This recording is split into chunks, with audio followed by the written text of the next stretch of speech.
ஆழ்வார்கள் வாழி அருளிச் செயல் வாழி தாழ்வாதுமில் குறவர் தாம் வாழி ஏழ்பாறுமுய்ய அவர்களுரைத் தவைகள் தாம் வாழி செய்யமறை தன்னுடனே சேர்ந்து கற்பாரி ராமபிரானையல்லால் மத்தும் கற்பரோ உற்பா முதலா புல்லெரும்பாதி ஒன்னின்னியே நற்பாலயோத்தியில் வாழும் சராசரம் முத்தவும் நற்பாலு குய்த்தனன் நான்முகனார் பெத்த நாட்டுளே வைதேகி சகிதம் சுரத்ருமதலே ஹைமே மகாமண்டபே மத்தியே புஷ்பகமாசனே மணிமயே வீராசனே சுஸ்திதம் அக்ரே வாசயதி பிரபஞ்சனசுதே தத்வம் முனிभ्यः பரம் வியாக்கியாந்தம் பரதாதிபிஹி பரிவிருத்தம் ராமம் பஜே ஷ்யாமளம்.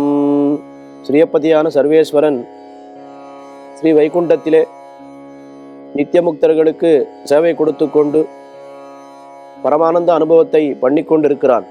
அந்த வைகுண்டத்திலே அவன் இருந்தாலும் அங்கே அவனுடைய பல பல எளிமை குணங்கள், சௌசீல்யம், சௌலபியம், கிருபை, வாத்சல்யம் முதலான குணங்கள் பிரகாசிக்கவில்லை. அதை பயன்படுத்துவதற்குண்டான அதிகாரிகள் அங்கு இல்லை. சரி, அவதாரம் எடுத்து பூலோகத்தில் உள்ளவர்கள் மீது இப்படியான குணங்களை எல்லாம் நாம் காட்டலாம்.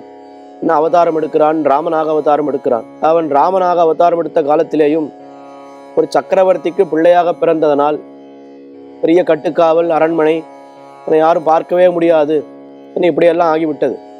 இவ்வளோ கஷ்டப்பட்டு நாம் வந்தோமே, நான் மறுபடியும் 2 பேருக்கு மேலே நம்மை அணுகுவதற்கு இங்கே யாரையும் அனுமதிக்க மாட்டேன் என்கிறார்களே என்று பார்த்து வனவாசம் என்கிற வியாஜ்யத்தை தானே அவன் ஏறிட்டு கொண்டான்.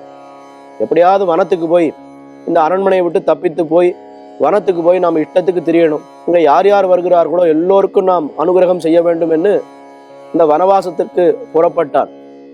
அதுவும் அவனுக்கு சித்திரகூடத்திலே இருந்தான் சில காலம். அதுவும் போறவில்லை என்று தண்டகாரண்யத்துக்கு உள்ளே அவர்கள் சென்று விட்டார்கள். ராமன், சீதை, லக்ஷ்மணர் மூவரும் இந்த தண்டகாரண்யத்திலே பல பல ரிஷிகளுக்கு தங்களுடைய சேவையை கொடுக்கிறார்கள். இன்னும் பல பல துஷ்டர்களை எல்லாம் அழிக்கிறார்கள். சாது பரித்ராணம் என்று சொல்கிறோம், துஷ்கிருத் விநாசனம் என்று சொல்கிறோம். இரண்டுமே இந்த ஆரண்ய காண்டத்திலே பல பல விஷயங்களிலே நாம் பார்க்கக்கூடியதாய் அமைந்துள்ளது. அப்படி இந்த ஆரண்ய காண்டத்திலே பஞ்சவட்டியிலே மூவரும் தங்குகிறார்கள். அங்கே ஒரு பர்ணசாலை அமைத்து ஆனந்தமாக இருக்கிறார்கள். அந்த சமயத்திலே தான் சூர்பனகை வருகிறாள். ராமனை பார்த்து சூர்பனகை கேட்டாள், இந்த அவதாரத்திலே இதெல்லாம் முடியாது, ஏற்கனவே நான் மனைவியோடு வந்திருக்கிறேன், ஒரு மனைவிதான் இந்த அவதாரத்திலே, ஏகதார விரதம் என்று நான் பூண்டிருக்கிறேன், அதனால என்னால் பண்ண முடியாதுன்னு கொஞ்சம் விளையாடி பார்த்தார்கள். உடனே கோபம் வந்தது சூர்பனகைக்கு. இந்த சீதை இருக்கிறதுனால தானே நீங்கள் 2 பேரும் என்ன இப்படி பண்ணுறீங்க, சீதையை விழுங்கி விடுகிறேன், சீதையை நான் விழுங்கி விட்டால் அப்போ நீ என்னை கல்யாணம் பண்ணிப்பா இல்லையா என்று சீதை மேலே பாய வந்தாள். உடனே ஒரு கோபம் வந்தது. பெருமாள் முன்னாடி வந்து இளைய பெருமாளை கூட்டு அவளை காது மூக்கு அறுத்து விடு என்று சொன்னார். இளைய பெருமாளும் அவருடைய காதுகளையும் மூக்கையும் அறுத்து விட்டார். அவள் ஒவ்வொன்று கூச்சலிட்டு ஓடி போய் ஜனஸ்தானத்துக்கு போய் கரதூஷணர்கள் என்ன அவருடைய தமையன்மார்கள் அவர்களிடத்திலே முறையிடுகிறாள். இந்த மாதிரி என்னுடைய காது மூக்கை 2 மானிட பயல்கள் அறுத்து விட்டார்கள் என்று முறையிடுகிறாள். அப்போ அந்த கரதூஷணன் அவன் கரண் கேட்கிறான், இப்போ மானிட பயல்கள்னு சொல்றியே, நீ பெரிய ராட்சசி ஆச்சே, ஒன்னும் அறுப்பாள் மூக்க காது அறுக்கிற அளவுக்கு அவளுக்கு பலம் வாய்ந்தவர்களா, யார் அவர்கள், அவர்களை பற்றி கொஞ்சம் சொல்லு என்று சூர்பனகையை பார்த்து கரண் கேட்கிறான். அப்பொழுது அந்த சூர்பனகை சொல்றாள், ராமனுடைய அழகை வர்ணிக்கிறாள். தருணௌ ரூபசம்பன்னௌ சுகுமாரௌ மகாபலௌ புண்டரீக விசாலாக்ஷௌ ஸ்ரீரகிருஷ்ணாஜினாம்பரௌ பலமூலாசினௌ தாந்தௌ தாபசௌ பிரம்மச்சாரிணௌ புத்ரௌ தசரதஸ்ய ஆஸ்தாம் பிராதரௌ ராம லக்ஷ்மணௌ. இந்த சூர்பனகை ராமனுடைய அழகை வர்ணித்தார் போல் வேறொருத்தர் வர்ணிக்கவில்லைன்னு சொல்ல வேண்டும். தருணௌ, அழகாக அவர்கள் ரொம்ப இளமை பருவத்திலே இருக்கிறார்கள். ரூபசம்பன்னௌ, ரொம்ப அழகான தோற்றத்திலே இருக்கிறார்கள் இருவரும். சுகுமாரௌ, மென்மையாக இருக்கிறார்கள். மகாபலௌ, ஆனால் மென்மையாக இருந்தாலும் பலத்திலே மிகுந்த பலத்தோடு இருக்கிறார்கள். புண்டரீக விசாலாக்ஷௌ, தாமரை போன்ற கண்களோடு இருக்கிறார்கள். சீர கிருஷ்ணாஜினாம்பரௌ, மரவுரி மாந்தோல், இதையெல்லாம் தரித்து கொண்டு அவர்கள் இருக்கிறார்கள். என்ன உண்கிறார்கள் என்னால் பலமூல ஆசினோ, காய் கடி கிழங்குகளை எல்லாம் சாப்பிட்டு கொண்டு இந்த காட்டிலே வாழுகிறார்கள். தாந்தவ் தாபசவ், ரொம்ப அவர்களுக்கே உண்டான இந்த அடக்கத்தோடு இருக்கிறார்கள். பிரம்மச்சாரிணவ், பிரம்மச்சரியத்தை அனுஷ்டித்துக் கொண்டிருக்கிறார்கள். யார் இவர்கள் என்று நான் கேட்டேன். தசரதஸ்ய புத்திரவ், அயோத்தியில் இருக்கக்கூடிய தசரதன் அவனுடைய பிள்ளைகள் இருவரும் என்று சொன்னார்கள். இன்னும் அவர்களுடைய பேர் ராம லக்ஷ்மணவ், ராமன் லக்ஷ்மணன் என்று இவர்களுடைய பேர் என்ன. அதை சொன்னார். உன் மூக்கரத்தவனை இப்படி கொண்டாடுகிறாயா என்று அவனுக்கு கோபம் வரும்படியாக இவள் வார்த்தையை சொன்னால் சூர்பனகை என்று காட்டுகிறார். ஏன் இவ்வளவு சொல்றா அப்படின்னா, இந்த ராமனுடைய அழகு அது யார் பார்த்தாலும் உள்ளது உள்ளபடித்தான் சொல்லி ஆக வேண்டும். ராமன் எப்படி எத்தனை பேர் பார்த்தாலும், முதல்ல பாலகாண்டத்திலேயே பார்க்கும் பொழுது ராமனை வர்ணிக்கும் பொழுது என்ன சொன்னார்? சதைவ பிரியதர்சனா, என்ன எப்பொழுதும் ராமனை பார்க்கும் பொழுது ஒரு ஆனந்தம், அவனுடைய அழகை பார்க்கும் பொழுது ஒரு ஆனந்தம் என்று பாலகாண்டத்திலேயே பார்த்தோம். அதே மாதிரி திருவடி போய் சீதா பிராட்டினிடத்திலே சொல்லும் பொழுது, நான் ராமனிடத்திலிருந்து வந்திருக்கிறேன், ராமன் எப்படிப்பட்டவன் என்று சொல்லும் பொழுது, ராமஹா கமல பத்ராட்சா சர்வசத்வ மனோகரஹா, இந்த திருவடியும் அப்படித்தான் சொன்னார். யார் சொன்னாலும் இதை மாத்தி சொல்லவே முடியாது. ராமன் அழகுன்னா ராமன் அழகுதான். என்னதான் நமக்கு பிடிக்கலன்னாலும் காது மூக்கு அறுத்தாலும் ராமன் அழகில்லைன்னு யாராலையும் சொல்ல முடியாது. இந்த விஷயத்தை நாம் இங்கே உணர்ந்து கொள்ள வேண்டும். அதுக்கு மேலே அவளுக்கு என்ன அப்படின்னு கேட்டால், இந்த கரதூஷணர்களை எப்படியாவது தூண்டி விட வேண்டும். தூண்டி அவர்களை யுத்தத்திற்கு அனுப்பி வைக்க வேண்டும். அதுக்கு இந்த மாதிரி ஏதாவது சொன்னால்தான் அவர்களுக்கும் அந்த கோபம் வரும். நான் என்ன சாதாரண மானிட பெயர்களை இப்படி வர்ணிக்கிறாயே என்னும் கோபம் வந்து அவர்கள் யுத்தத்துக்கு புறப்படுவார்கள்.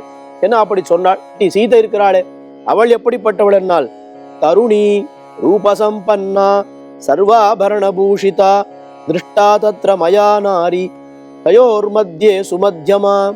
சீதா பிராட்டி என்பவள் அவர்களுக்கு நடுவிலே, தயோர் மத்தியே, அவள் எப்படி இருக்கிறார்னா தருணி, ரொம்ப அழகாக இருக்கிறாள். ரூபசம்பன்னா, வடிவழகோடு, நிறைந்த வடிவழகோடு இருக்கிறாள். சர்வாபரண பூஷிதா, பல பல ஆபரணங்களை எல்லாம் அவள் அணிந்து கொண்டு ரொம்ப அழகாக இருக்கிறாள். சுமத்தியமா என்ன அவளுடைய இடை பிரதேசத்தை வர்ணிக்கிறாள். என்ன இப்படி இருக்கிறார்கள் மூவரும். அந்த மூவருடைய அழகை வர்ணித்து, என்னை இப்படி செய்து விட்டார்கள், ஏதாவது நீ அவனை செய்ய வேண்டும் என்று அவனை தூண்டினாள் இந்த சூர்பனகை. உடனே அவன் பார்த்தான் கரன் இடத்துல இருக்கக்கூடிய ஒரு 14 ராட்சசர்கள், எல்லாம் பலம் வாய்ந்த 14 ராட்சசர்களை அனுப்பி இவளோடு போய் இந்த ராமலட்சுமணர்களை இருக்குமிடம் தேடி அவர்களை கொன்று விட்டு வாருங்கள் என்று அனுப்பினான். ஆனால் அவர்கள் என்ன பண்ணார்? 14 பேர் போய் போனதுதான் தாமதம். போன இடத்திலேயே பெருமாள் என்ன பண்ணார்? 14 பேரையும் அவர் கொன்று விட்டார். மறுபடியும் சூர்பனகை வந்து சொல்றாள் கரனிடத்திலே, நீ என்னமோ 14 பேர் பெரிய வீரர்கள் என்று அனுப்பினாய், ஆனா ஒன்னும் எல்லாம் சொத்தையா இருக்கிறார்கள். போன வேகத்திலே மொத்த பேரும் அங்க மாண்டு விட்டார்கள். லக்ஷ்மணனுடைய வீரத்துக்கு முன்னால் இவர்களெல்லாம் ஒண்ணுமே கிடையாது. இவ்வளவுதானா அவனுக்கு பலம்? எதுவும் பெரிய பலம் வாய்ந்தவன் நினைத்தேனேன்னு அவனை இன்னும் மேலும் அவனை கோபமூட்டி அவனை தூண்டிவிட ஆரம்பித்தாள் சூர்பனகை. தன்னுடைய சேனாதிபதிகளை எல்லாம் கூப்பிட்டு, தேரை சித்தப்படுத்து, ஆயுதங்களை சித்தப்படுத்து, எல்லாரும் கிளம்புங்கள் என்று எல்லாரும் புறப்பட்டு இந்த 14,000 பேரும் சேர்ந்து பஞ்சவட்டிக்கு வருகிறார்கள். அந்த சமயத்திலே கரனுக்கு பல பல அபசகுனங்கள் அங்கே தோன்றுகிறது. வெளியில வரும்பொழுது குதிரை எல்லாம் இடறி விழுந்தன அப்படின்னு சொல்றார். அங்க நரிகள் எல்லாம் ஊழையிட்டன. வானத்திலிருந்து ரத்த மழை பொழிந்ததாம். எல்லாருக்கும் கொஞ்சம் பயம்தான். இது நல்ல பெரிய யுத்தத்துக்கு போகும்பொழுது இவ்வளவு அபசகுனம் ஏற்படுகிறதே அப்படின்னு சொன்னால், என்ன ஆனாலும் அவனை முடிக்காமல் நான் விடமாட்டேன் என்று அவர்கள் அப்படியே தொடர்ந்து வருகிறார்கள். அதே அபசகுனங்களை இங்கே ராமனும் பார்க்கிறார், ராமலட்சுமணர்களும் பார்க்கிறார்கள். அவர்கள் பார்த்து, இன்னும் இது மாதிரியாக நடக்கிறதே, ஒரு பெரிய யுத்தம் வரப்போறதுன்னு நினைக்கிறேன், நாம் எதுக்கும் சித்தமாக இருப்போம் என்று ராமனும் லட்சுமணனும் சித்தமாக இருந்தார்கள்.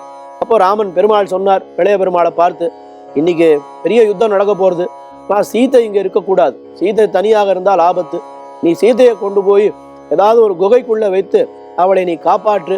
இந்த யுத்தத்தை நான் தனியாகவே நடத்த இன்றைக்கு நான் முடிவு செய்து விட்டேன். நீயும் தனியா முடிக்க முடியும், ஒன்னாலையும் தனியா அத்தனை ராட்சசர்களையும் முடிக்க முடியும். ஆனா இன்னைக்கு ஏதோ நான் பண்ணலான்னு பார்த்துட்டு இருக்கேன். நீ சீதையை கொண்டு போய் ஒரு குகையில வைத்து விட்டு அவளுக்கு காவலாக நீ அங்கேயே இரு. இந்த யுத்தத்தை நான் தனியாகவே நடத்த இன்றைக்கு நான் முடிவு செய்து விட்டேன். நீயும் தனியா முடிக்க முடியும், ஒன்னாலையும் தனியா அத்தனை ராட்சசர்களையும் முடிக்க முடியும். ஆனா இன்னைக்கு ஏதோ நான் பண்ணலான்னு பார்த்துட்டு இருக்கேன். நீ சீதையை கொண்டு போய் ஒரு குகையில வைத்து விட்டு அவளுக்கு காவலாக நீ அங்கேயே இரு. நான் போய் இந்த யுத்தத்தை முடித்து விட்டு வருகிறேன் என்று அவன் பெருமாள் அங்கே போகிறார். இந்த 14,000 ராட்சசர்கள் வரும்பொழுது எல்லாரும் நூறு நூறா ஆயிரம் ஆயிரமா வந்து ஏக காலத்திலே ராமன் மீது எல்லாம் பிராணத்தை எல்லாம் அவர்கள் பிரயோகிக்கிறார்கள். ஆனால் ராமன் அவன் தனி ஒருவனாக இருந்து அந்த இடத்துல அவர் சொல்றார், சதுர்தச சகஸ்ராணி ராட்சசாம் பீமகர்மனாம் ஏகஸ்சராமோ தர்மாத்மா கதம் யுத்தம் பவிஷ்யதி. எந்த படியாலையும் இந்த யுத்தம் சமமான யுத்தமே கிடையாது. ஐயோ இது என்ன யுத்தம் என்று எல்லாரும் அங்க இருக்கக்கூடிய முனிவர்கள், வானத்தில் இருக்கக்கூடிய தேவர்கள் எல்லாரும் அஞ்சுகிறார்களாம். அங்க இருக்கிறவா 14,000 பேர், இங்க இருப்பவனோ ராமன் ஒருத்தன். அங்க இருப்பவர்கள் எல்லோரும் ராட்சசர்கள், இங்க இருக்கக்கூடிய ராமனோ அவன் மனிதன். அங்கே இருப்பவர்கள் எல்லாரும் அதர்ம யுத்தமே பண்ணி பழக்கப்பட்டவர்கள். ஆனா ராமனோ ஏகஸ்துராமோ தர்மாத்மா, இவன் தர்ம யுத்தமே பண்ணி பழக்கப்பட்டவன். இந்த யுத்தம் இது என்ன யுத்தம், இது என்ன யுத்தம்? ஏகஸ்சராமோ தர்மாத்மா கதம் யுத்தம் பவிஷ்யதி. இந்த யுத்தம் எப்படி நடக்க போறதுன்னு எல்லாரும் வயிறு பிடித்து அஞ்சினார்களாம். முதல்ல தூஷணன் வந்தான், அவன் தான் சேனாதிபதி. அந்த தூஷணனை பெருமாளாவன் பெரிய குறையெல்லாம் கொடுத்துண்டு பெரிய இதோட வந்தான். அவனை வதம் பண்ணினார். நீ எத்தனை பேர் வந்தாலும் 100 பேர் வந்தா 100 பேர் ஒன்னா வதம் பண்றது, 1000 பேர் வந்தா ஒன்னா 1000 பேர் வதம் பண்றது. ஒரு சமயத்திலே 5000 ராட்சசர்கள் ஒன்றாக வந்தார்களாம். அந்த 5000 ராட்சசர்களையும் 5000 பானங்களை போட்டு அவர் என்ன பண்ணார், பெருமாள் 5000 பேரையும் ஒரே காலத்திலே வதம் பண்ணார். ரொம்ப ஆச்சரியம். எந்த ராட்சசனுக்கு பார்த்தாலும் எதிரில் ராமன் இருக்கானா இல்லையான்னு தெரியல. ஆனா அம்பு மட்டும் வந்துட்டே இருக்கு, பானங்கள் வந்துட்டே இருக்கு. இவர்களால காப்பாற்றிக் கொள்ள முடியவில்லை. ஆனா பானம் விழுந்துட்டே இருக்கு மேல. ராமன் சுத்தி சுத்தி சுத்தி அடிக்கிறார் எல்லாரையும். அந்த 5000 பேர்னா 5000 பானத்தை ஒரே சமயத்துல விடணும்னா எத்தனை சாமர்த்தியம் வேண்டும். யாருக்கு பார்த்தாலும் ராமன் நம்ம பேர்ல தான் அம்பு விடுறான்னு தோன்றது. அதே மாதிரி எல்லாருக்கும் ஒரே சமயத்துல இதை எப்படி அது மாதிரி கூட நடக்குமா? இதை எப்படி நாம் புரிந்து கொள்ளலாம்னா, இப்போ வீட்டிலே நாம் பார்க்கும் பொழுது மேலே மின்விசிறி இருக்கிறது. அந்த மின்விசிறி எப்படி சுத்துறது? வேகமா சுத்துறது. அதுல இருக்கக்கூடிய ரெக்கைகள் 3 ரெக்கைகள் தான். ஆனா வேகமா சுத்தும் பொழுது பார்த்தா இதுல 15 ரெக்கை இருக்காவர் நமக்கு தோன்றுது. இருக்கிறது ஒரு ராமன் தான். அவன் வேகமா ஒரு இடத்துல நின்று ஒரு ராட்சசர் மேலே பானத்தை போடும் பொழுது இங்க என்னமோ ஆயிரக்கணக்கான ராமர்கள் இருக்கிறா போலே அவர்களுக்கு தோன்றுகிறதாம். அப்படி அவர் பானம் மழையாக பொழிகிறார். மொத்த பேரையும் ராமன் வதம் பண்ணி விட்டார். 14,000 பேர்ல அத்தனை ராட்சசர்களையும் வதம் பண்ணி விட்டார். இருவர் மட்டும்தான் அங்கே மிச்சம் இருக்கிறார்கள். யாருன்னு கேட்டால் திரிசிரன் என்ன ஒரு சேனாதிபதி, கரனுடைய சேனாதிபதி. அதுக்கு மேலே கரண் என்ன, அந்த கரண், இந்த இருவர் மட்டும்தான் இங்கே இருக்கிறார்கள். எனவே கரண் வேகமாக ரொம்ப கோபத்தோடு இத்தனை பேரை நீ அழிச்சு விட்டாயா என்று புறப்பட்டான். அப்ப அந்த சேனாதிபதியான திரிசரன் என்ன சொன்னான், நான் இருக்கும் பொழுது நீங்க போகக்கூடாது, எஜமானன் போகக்கூடாது, நீங்க இங்கே இருங்கோ, நான் போய் இந்த ராமனை இந்த மானிட பயிலை குடித்து விட்டு வருகிறேன் என்று அவன் வேகமாக வந்தான். ஆனால் அவனையும் அவனுடைய தேரொழிந்து களிரொழிந்து தேரொழிந்து மாவொழிந்து என்று சொல்கிறா போலே அவனுடைய தேரை பாழ்படுத்தி அவனுடைய சாரதியை கொன்று அவனுடைய குதிரைகளை எல்லாம் கொன்று கடைசியில் அவன் ஆகாயத்திலே பறந்து போக பார்த்தான். அவன் மீது 3 பானங்களை போட்டு அவனை கீழே தள்ளி, அவனுக்கு 3 தலைகள் இருந்தன, அதுக்கு மறுபடியும் 3 பானங்களை போட்டு அந்த 3 தலைகளையும் அவர் கொன்றார். ராமபிரான் தனி ஒருவனாக நின்று கொன்றார். இதெல்லாம் பார்த்துட்டே இருக்கான் கரண். அவன் உடனே அவனுக்கு ரொம்ப கோபம். பெரிய மரத்தை எல்லாம் பிடுங்கி போட்டு பெரிய சிம்மநாத பெரிய கர்ஜனையோடு வந்து அவன் முதல்ல பேச ஆரம்பித்தான். ராமன் சொன்னார், எதுக்கு அனாவசியமா நீங்கள் இப்படி இத்தனை பேர் மாண்டு போகிறீர்கள்? ஏதோ ரிஷிகள் எல்லாரும் இங்க தபம் பண்ணி கொண்டிருக்கிறார்கள், அவர்களை நீங்க எதுவும் இம்சை பண்ணலன்னா நான் ஏன் உங்களுடைய வம்புக்கு வரப்போகிறேன்? நீங்கள் ரிஷிகளை இம்சை பண்ணுவதனாலே தானே இத்தனையும் நடந்தது. ஏன்னா அதை பண்ணாம விட்டால் நானும் உங்களை விட்டு விடுவேன். ராமன் கரனை பார்த்து சொன்னாராம். ஆனா கரனுக்கு இந்த அழிவு காலத்துல அந்த புத்தி அவனுக்கு வேலை செய்யல. என்ன சொன்னான், அதெல்லாம் முடியாது, நீ ரொம்ப தற்புகழ்ச்சி பேசுகிறாய், உன் மானிட பயலிடத்துல எங்களுக்கு என்ன பயம், உன்னை நான் இப்பவே முடித்து விடுகிறேன் பார் என்ன அந்த கரண் ராமன் மேலே எதிரிட்டு வந்தான். ஆனா பெருமாள் என்ன பண்ணார், அவன் மீது பல பல பானங்களை எல்லாம் விட்டு ஒரு பெரிய மலை கீழே விழுந்தால் எப்படி விழுமோ அப்படி ஒரு மலை துண்டிக்கப்பட்டதை போல் அந்த கரனை நான் வென்று முடித்தார். இத்தனை பேர் அவன் ராமன் முடித்திருக்கிறானேன்னு உடனே கரனுக்கு கொஞ்சம் பயம் வந்தது. ஐயோ என்னடா அது, இத்தனை பேர் தனி ஒருவனா இருக்கானே அப்படின்னு. அந்த இடத்துல திருமங்கை ஆழ்வார் சிறிய திருமடலிலே ஒரு அழகான ஒரு வார்த்தை சொல்லுகிறார். என்ன சொன்னார், அன் சீதைக்கு நேராவர் என்னோர் நிசாசரிதான் வந்தாளை உரார்ந்தவாளால் கொடிமூக்கும் காதிரண்டும் இராவிடுத்தவட்கு மூத்தோனை வெண்ணரகம் சேரா வகையே சில குனித்தான். இந்த சூர்பனையுடைய சரித்திரத்தை சொல்றார் திருமங்கை ஆழ்வார். ஈராவிடுத்து அவட்கு மூத்தோனை வெண்ணரகம் சேரா வகையே சில குனித்தான்.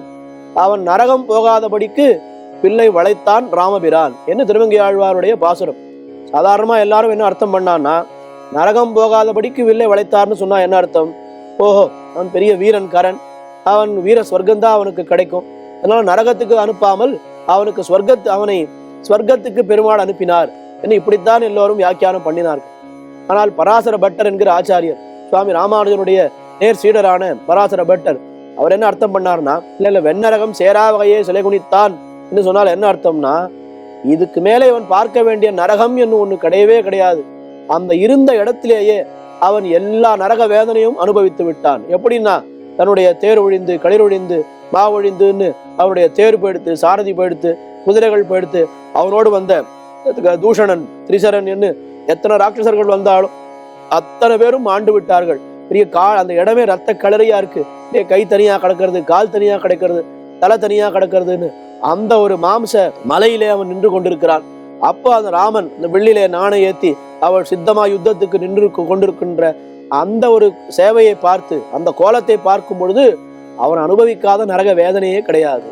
இதுக்கு மேலே போய் அனுபவிக்க வேண்டிய நரகம் என்று இல்லாமையாலே அங்கேயே வெண்ணரகம் சேரா வகையே சிலை குனித்தார் என்று பராசர பட்டர் ரொம்ப ஆச்சரியமாக இந்த விஷயத்துக்கு தெரிவித்தார் என்று வியாக்கியானங்களிலே பார்க்கிறோம். அப்படி வந்த அந்த கரணையும் பெருமாள் முடித்தார். எல்லாம் 14,000 ராட்சசர்களை முடிப்பதற்கு பெருமாளுக்கு எத்தனை நேரம் ஆச்சுன்னு கேட்டான். எத்தனை நேரம் ஆச்சுன்னா 1.5 முகூர்த்தத்திலே முடித்தார்னு சொல்றேன். 1.5 முகூர்த்தம்னா, ஒரு முகூர்த்தம் என்பது கிட்டத்தட்ட 1.5 மணி காலம். 1.5 முகூர்த்தம்னா 2-2.25 மணி காலம். 2-2.25 மணி காலத்துல 14,000 ராட்சசர்களை பெருமாள் தன்னந்தனியா முடிச்சிருக்காருன்னா அப்ப எத்தனை பானங்களை போட்டிருப்பார். ஒரு பானத்துக்கும் இன்னொரு பானத்துக்கும் நடுவுல எவ்வளவு இடைவெளி இருந்திருக்கும், அதெல்லாம் நம்மளால நினைத்தே பார்க்க முடியாது. ஒரு நொடிக்கு ஒரு பானம்னு போட்டா கூட 14,000 ராட்சசர்கள் கொள்ள முடியாது. அப்ப ஒரு நொடிக்கு 10 பானம் 15 பானம் போட்டாதான் இத்தனை பேரை அந்த 1.5 முகூர்த்தத்துல முடிக்க முடியும். அவ்வளவு வீரத்தோடு பெருமாள் அந்த தன்னந்தனியாக நின்று அந்த 14,000 ராட்சசர்களை அந்த இடத்துல வதம் செய்தார் என்று ராமாயணத்திலே ரொம்ப முக்கியமான ஒரு கட்டம். எல்லாரும் ரொம்ப அனுபவித்து இந்த விஷயத்தை அனுபவிக்கிறார்கள். யுத்தம் எல்லாம் முடிந்தது. இளைய பெருமாள் சீதா பிராட்டியை கூட்டி கொண்டு வந்து அவர் இங்கே வந்து அழைத்து கொண்டு வருகிறார். இந்த சீதா பிராட்டி அப்பதான் முதல் முறை ராமன் யுத்தம் பண்ணி நேர்ல பார்த்திருக்கிறாள். அதுக்கு முன்னாடி ராமன் அவனை கொன்னார் இவரை கொன்னார்னு கேள்விப்பட்டிருக்கிறாள். ஆனா நேர பார்த்தது அன்றைக்கு தான். அப்போ அவள் பெரிய அவனுக்கு பரிசை கொடுத்தார். எத்தனையோ பானங்கள், ராட்சசர்கள் விட்ட பானங்களும் ராமனுடைய திருமேனியிலே ஏறி இருக்கின்றது. அங்கெங்கே ரத்தம் வருது. ஆனா பெருமாள் அதை பத்தி எல்லாம் கவலைப்படலை. அவர் அனாயாசமாக அந்த 14,000 பேரை அவர் கொன்று விட்டார். இருந்தாலும் கொஞ்சம் ரத்தம் அங்கங்கே அடிபட்டிருக்கு, ரத்தம் வருது. ஐயோ, இது பெரிய பரிசு கொடுக்கணுமே ராமனுக்குன்னு சொல்லி சீதா பிராட்டி அந்த இடத்திலே ராமபிரானை ஆலிங்கனம் செய்து கொண்டாள். அது ரொம்ப அழகான ஒரு கட்டம். அது சீதா பிராட்டி அந்த இடத்திலே ராமபிரானை ஆலிங்கனம் செய்து கொண்டாள். அது ரொம்ப அழகான ஒரு கட்டம். அது தந்திருஷ்டுவா சத்ருஹந்தாரம் மகர்ஷீனாம் சுகாவகம் பபூவஹ்ருஷ்டா வைதேஹி பர்த்தாரம் பரிஷஸ்வஜே. ஷஸ்வஜேன்னு சொன்னாலே கட்டினாள், கட்டி கொண்டாள்னு அர்த்தம். பரிஷஸ்வஜே என்னால் ரொம்ப நன்றாக ஆற தழுவி கொண்டாள். எப்படிப்பட்ட யாரை தழுவி கொண்டாள்னா பர்த்தாரம் பரிஷஸ்வஜே, தன்னுடைய கணவனான ராமபிரானை கட்டி கொண்டாள். எதை பார்த்து? தம் திருஷ்டுவா.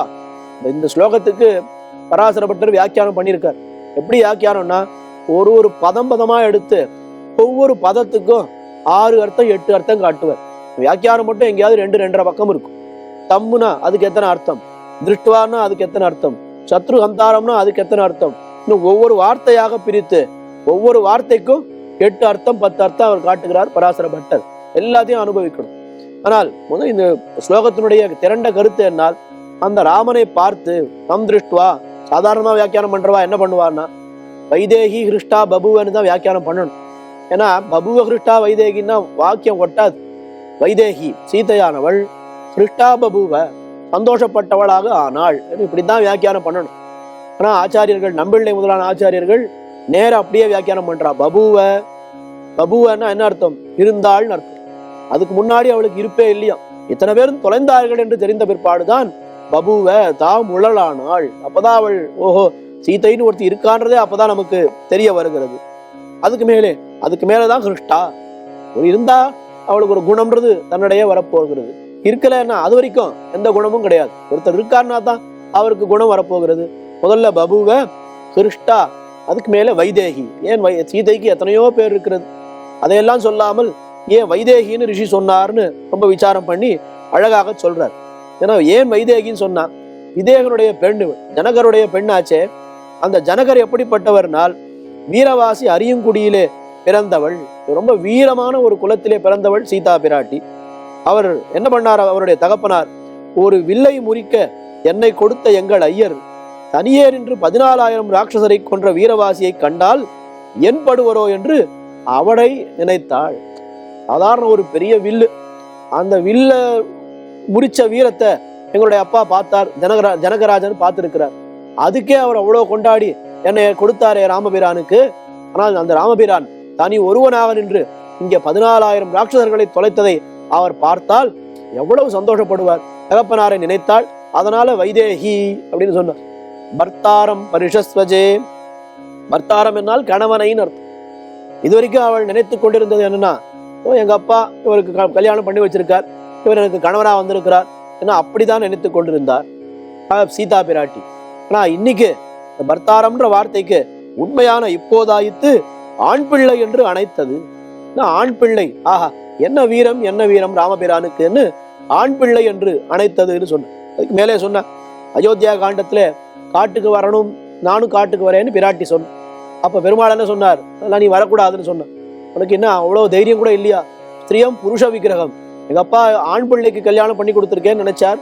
ஆனா நீ பார்த்தா ஒரு ஆணுடை உடுத்தின பெண் தான் என்று ரொம்ப தாழா பேசினாள் ராமபிரானை பார்த்து. அப்படி பேசின பிராட்டிக்கு முன்னால் சரி இந்த 14,000 ராட்சசரை அடக்கின ஆண் பிள்ளை யாருன்னா தான் ஒரு ஆண் பிள்ளை என்று இந்த இடத்துல இந்த யுத்தத்திலே பெருமாள் நிரூபித்ததை பார்த்து பர்த்தாரம் பரிஷஸ்பதே என்ன அவளை ஆலிங்கனம் செய்து கொண்டாள். இந்த ஸ்லோகம் தம் திருஷ்டுவா சத்ருகந்தாரம் மகர்ஷீனாம் சுகாவகம் பபுவகருஷ்டா வைதேகி பர்த்தாரம் பரிஷஸ்வதே என்று சம்பிரதாயத்திலே உயர்ந்த அர்த்தங்களை உடைய ஸ்லோகம் இது. பெருமாளுக்கு நாம் நித்தியம் திருவாராதனம் பண்ணும் பொழுது மந்திர புஷ்பம்னு திருத்துழாய் சமர்ப்பிக்குவது வழக்கம். அந்த மந்திர புஷ்பத்தை சமர்ப்பிக்கும் பொழுது இந்த ராமாயணத்திலிருந்து இந்த ஒரு ஸ்லோகத்தை சொல்லித்தான் சமர்ப்பிப்பது என்பது சம்பிரதாயத்தில் இருக்கக்கூடிய வழக்கம். இதுல இருக்கக்கூடிய இந்த கட்டம் எவ்வளவு பெரிய ஆபத்து வந்தது, அத்தனை ஆபத்தையும் பெருமாள் ஒருவராக நின்று அவர் முடித்தார்.